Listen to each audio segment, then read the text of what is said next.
Pancasila. Pancha is 5, Sila is principle. We call this something Pancasila. Pancasila, or the 5 pillars of our state. These 5 pillars do not spring directly from either the Communist Manifesto nor the Declaration of Independence. Indeed, they are ideas and ideals which have, perhaps for centuries, been implicit amongst our people. I believe, yes, I firmly believe that the adoption of those 5 principles and the writing of them into the Charter would greatly strengthen the United Nations. I believe it would bring the United Nations into line with the recent development of the world. I believe it would make it possible for the United Nations to face the future refreshed and confident.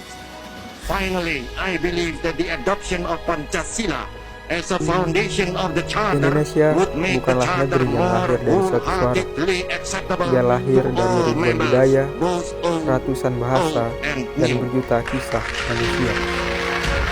Dari pesisir pantai hingga perbukitan, dari kota besar hingga dusun kecil. Di antara perbedaan itu, ada satu nilai yang menyatukan kita sejak nenek moyang, yang bernama gotong royong. Bukan sekedar bekerja sama, tetapi cara kita hidup, cara kita menjaga satu sama lain, cara kita melihat bahwa kebahagiaan seseorang selalu menyentuh kebahagiaan orang lain. Jauh sebelum kata Indonesia dikenal dunia, gotong royong sudah tinggal dalam denyut kehidupan masyarakat Indonesia. Di sawah pedesaan, ketika panen tiba, orang-orang datang membantu, tidak menunggu undangan dan tidak menunggu imbalan. Di berbagai daerah ada nama berbeda. Ada rewang, marsiada rapi, monjuput, ngejukin, semeton. Saling bantu membangun rumah, menghadapi musim, atau sekedar memasak untuk warga lain. Semua berjalan alami, karena kita percaya bahwa kehidupan bukan perlombaan individu, melainkan perjalanan bersama. Gotong royong bukan tulisan di dinding sekolah. Dia adalah tradisi yang dikenang dari generasi tua dan diajarkan kepada generasi muda.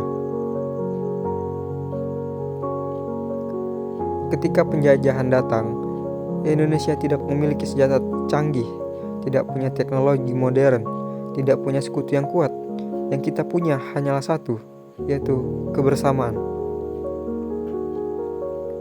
Rakyat saling membantu, menyembunyikan pejuang, menyediakan makanan, menjadi mata dan telinga bagi para gerilya. Di Jawa, Aceh, Bali, Sulawesi, dan Papua, semangatnya sama. Perjuangan bukan milik satu tokoh, melainkan milik seluruh rakyat. Banyak nama pahlawan tercatat di buku sejarah, tapi ada jutaan nama yang tidak pernah didengar. Mereka bukan pemimpin, mereka bukan jenderal.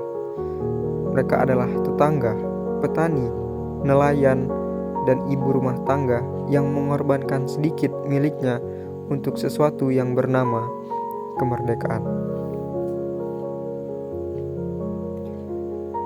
Perjuangan itu hidup bukan karena satu tangan, tapi karena ribuan tangan yang bersatu.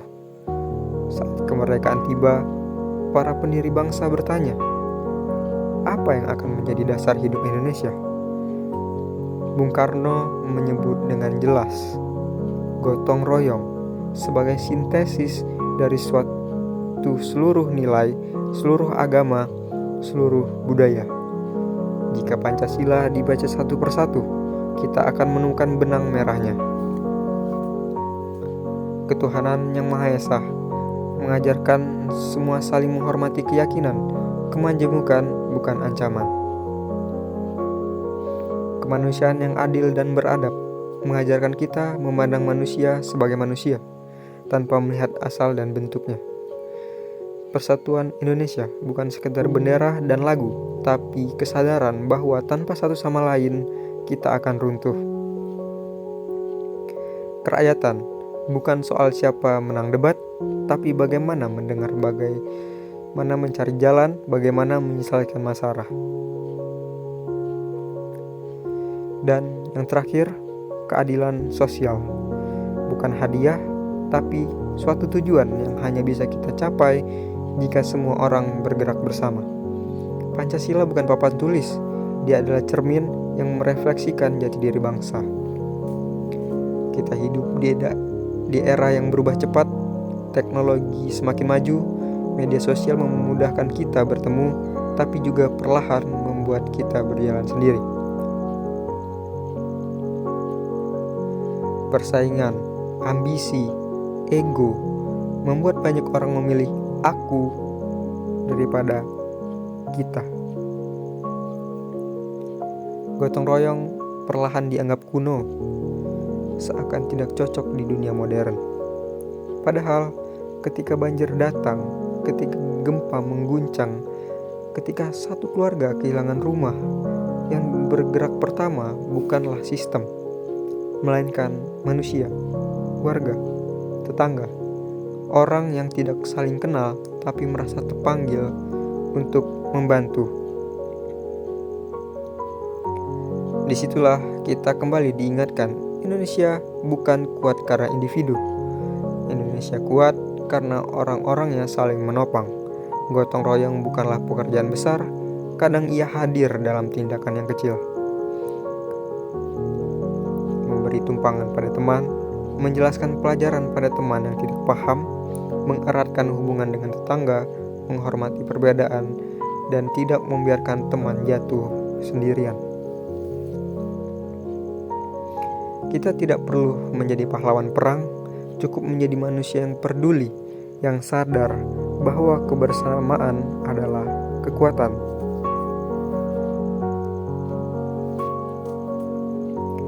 Jati diri di balik sejarah bukan sekadar judul, melainkan pengingat bahwa Indonesia bukan lahir dari kebetulan. Dia lahir dari rasa, dari pengalaman, dari tangan-tangan yang saling bergandengan. Gotong royong bukan suatu yang harus kita cari, karena sebenarnya ia sudah ada dalam diri kita, tinggal menunggu untuk dijalankan kembali. Selama kita saling menjaga, selama kita saling membantu, selama kita berdiri untuk satu sama lain, Indonesia akan tetap berdiri seperti ia berdiri dulu di hari pertama kemerdekaannya. Pancasila. Panca means five, Sila means principle. The five guiding principles of our national life. It gives us the five principles of our state. These are, first, believe in God.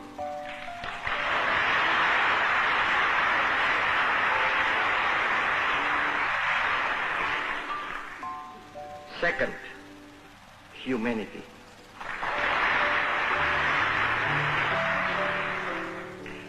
Third, nationalism. Fourth, democracy.